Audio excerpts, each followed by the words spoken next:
চিংড়ি মাছ একসাথে ভুনা করব।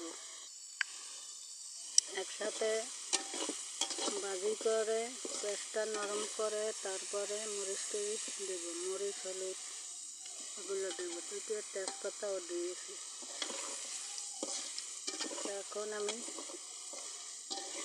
পেঁয়াজের সাথে একেবারে চিংড়ি মাছ কষাই নিতে আছে।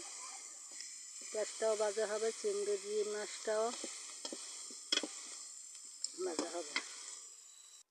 হলুদ মরিচ দিয়েছি, এখন কষিয়ে নেব। একটু জিরেও দিয়ে দেবেন, স্বাদটা অনেক ভালো হবে। এভাবে কষিয়ে তারপর জল দিয়ে ভাজা করব। কষানো হয়ে গেল, এখন একটু জল দিয়ে আবার রান্না করব।